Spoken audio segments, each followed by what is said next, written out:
from Jakarta, Indonesia. Border migrants of Greece and Turkey, lawnmower replaced by lambs. Anita De Coteau fight her way to Finland music scene. Powered by Listen to Kimi FM news update from VOA Voice of America. This is M-Line Top 3 Updates. A photograph of migrant found exposed without clothing along the border of Greece and Turkey last week shocked the world, and it is raising international concern that the migrant and the refugees are becoming the latest victim in a growing dispute between Turkey and Greece. From Istanbul, Dorian James reported that both nations blame each other for the incident. The discovery of nearly 100 migrants wearing no clothing along the border of Greece and Turkey is drawing international condemnation. Greece's Minister of Migration posted this photo on social media claiming to show the migrants. VOA cannot independently verify the content of the photo. Athens is blaming Ankara for the incident, a charge Turkey has angrily denied. Turkish authorities have been releasing videos of Greek coast guards purportedly pushing migrants and refugees back to Turkey. Athens too released its video on Twitter, accusing Turkish authorities of attacking migrants.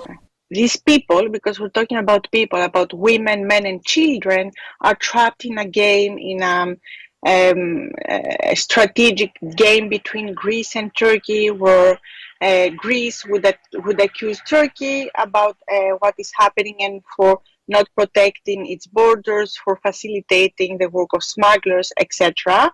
And on the other hand, we will have Turkey accusing Greece for committing human rights violations.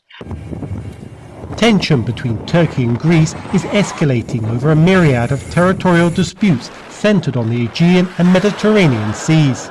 In Athens, there is concern migration could be the latest front in bilateral tensions. I think that no war, absolutely.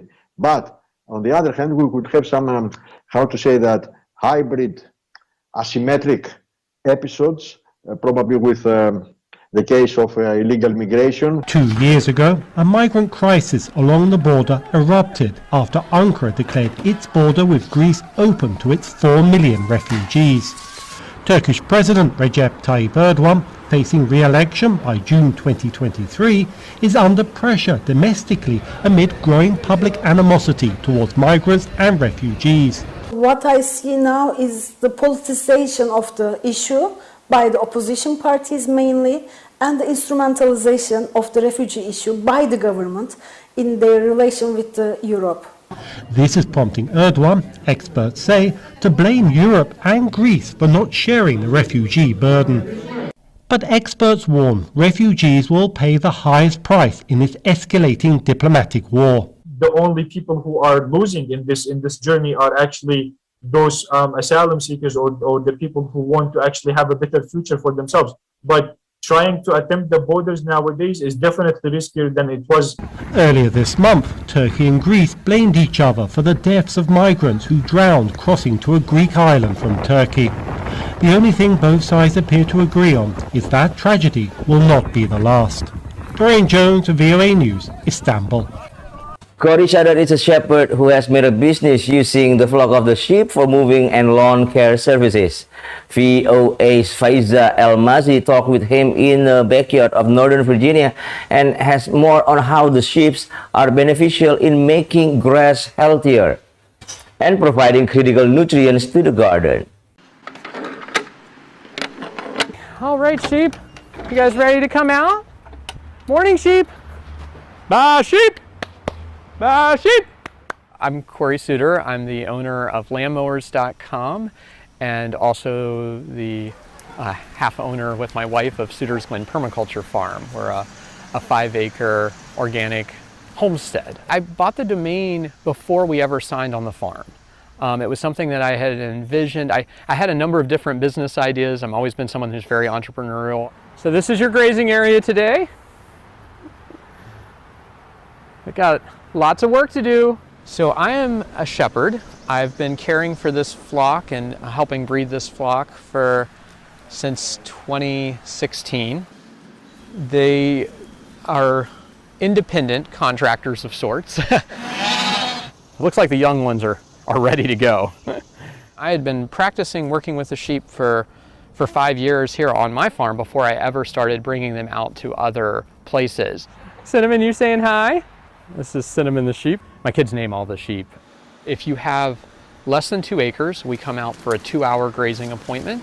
Oh, there is a lot of poison ivy in here. I think I might want to wait for the sheep to work through there. And the sheep tend to like tree seedlings, poison ivy, herbaceous weeds, even more than the grass. So the mowing is very imperfect. And this is a supplemental service to like an existing lawn care service. It might replace the spray, but it's not going to replace completely the lawnmower mowing of grass. What would you like me to work on while the sheep are here? I see that there's a tulip poplar that's growing really close to the house. Would you like me to take that out for you? That would be great. Yeah, okay, awesome. When someone hires landmowers.com, not only do they get a flock of sheep in the yard, they get a gardener to come and help pull invasive weeds out of trees, or make sure the mulch isn't covering over the root flare of a tree, which can promote disease in the tree and cause it to die. I hired sheep to come help take care of some of the overgrowth in my backyard. I was actually researching goats because I knew that goats would eat poison ivy and it doesn't bother them. And so while I was researching goats, I found Corey and landmowers.com. Corey's been great to educate me too. A lot of what I have here is not natural, it's invasive. And so removing that and then being able to replace it with something that's native to this area, you know, is definitely one of the goals as well. Overall, the customers are very happy with the service we're providing. Oh, it's been very fun. They're a pleasure to have. Sheep! I'm excited about the potential. We have a bright future ahead as humans if we can continue to learn to work with nature instead of just trying to dominate nature. Sheep!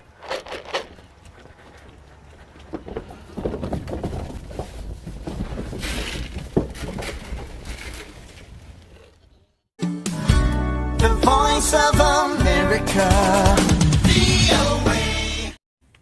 We are meeting with Anita De Coteau, Finland's first fado singer, and she's fought her way through the music industry in the country, battling with more rock music, and her unique fado-influenced voice finally got accepted in Finland, and in recent years, she added pop touch to reach a universal language of songs and additional purpose of healing.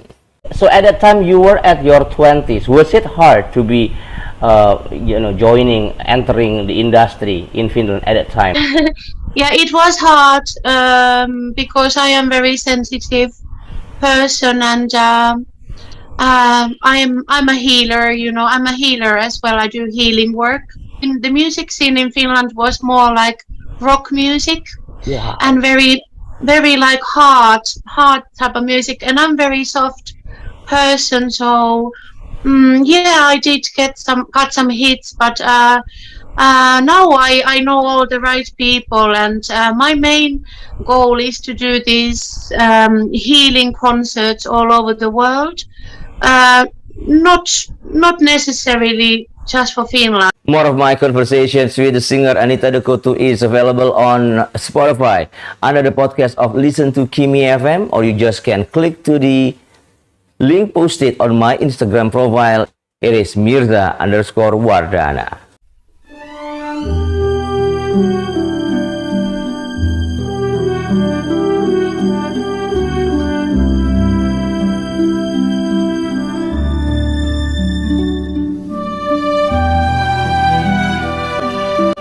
Thank you very much for being with us at M-Line Top 3 Updates powered by Listen to Kimi FM, news update from VOA Voice of America.